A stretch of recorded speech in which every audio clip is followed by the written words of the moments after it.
മലയാള സിനിമയിൽ 2 തലമുറകളെ സംഭാവന ചെയ്ത മുത്തശ്ശിയാണ് ഈ ചിത്രത്തിൽ കാണുന്നത്. തൻ്റെ മക്കളും ഒരു പേരക്കുട്ടിയും ഇതിനോടകം സിനിമയിൽ അഭിനയിച്ചു കഴിഞ്ഞു.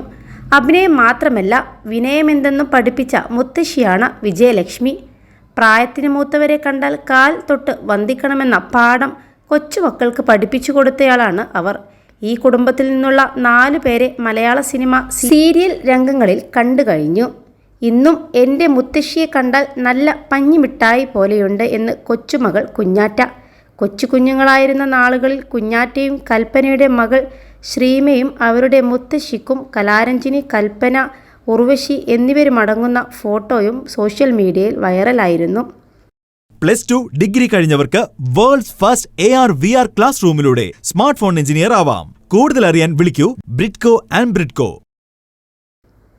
വളരെ വർഷങ്ങൾക്ക് ശേഷം കൽപ്പനയുടെ മകൾ ശ്രീമയി ശ്രീസംഖ്യ എന്ന പേരിൽ മലയാള സിനിമയിൽ വേഷമിട്ടു.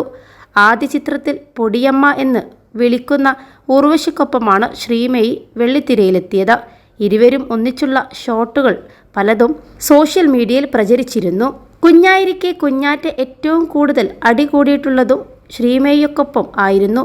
അന്നെല്ലാം അച്ഛൻ മനോജ് കെ ജയൻ ശ്രീമയുടെ പക്ഷം പിടിക്കുന്നതിൽ താൻ പിണങ്ങിയിരുന്നു എന്നും കുഞ്ഞാറ്റ പറഞ്ഞിരുന്നു. കുഞ്ഞാറ്റ സിനിമയിൽ അഭിനയിക്കുന്ന കാര്യത്തെപ്പറ്റി പറഞ്ഞിട്ടില്ല. നിലവിൽ UK-യിൽ വിദ്യാർത്ഥിനിയാണ്. ഇവിടെ തന്നെയാണ് അർദ്ധ സഹോദരി ശ്രേയയും പഠിക്കുന്നത്. സിനിമയിൽ വലുതെങ്കിലും ചെറിയ സൗഹൃദങ്ങൾ സൂക്ഷിക്കുന്ന വ്യക്തിയാണ് കുഞ്ഞാറ്റ. നടി ചാന്ദിനി ശ്രീധരൻ അതിൽ ഒരാളാണ്. ചാച്ചു എന്നാണ് കുഞ്ഞാറ്റ വിളിക്കുന്നത്. ശ്രേയയ്ക്കും അമൃതിനുമൊപ്പമുള്ള കുഞ്ഞാറ്റയുടെ ഒരു ചിത്രം അടുത്തിടെ ഇൻസ്റ്റഗ്രാമിൽ പോസ്റ്റ് ചെയ്തിട്ടുണ്ടായിരുന്നു.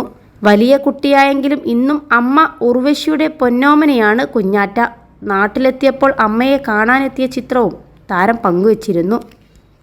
21 ലക്ഷത്തോളം സന്തുഷ്ടരായ ഉപഭോക്താക്കളും 2 ലക്ഷത്തോളം തിമിര ശസ്ത്രക്രിയകളും പൂർത്തിയാക്കിയ മലബാറിലെ ഏക കണ്ണാശുപത്രി അൽ സലാമ ഹൈ ഹോസ്പിറ്റൽ റോഡ്, പെരിന്തൽമണ്ണ.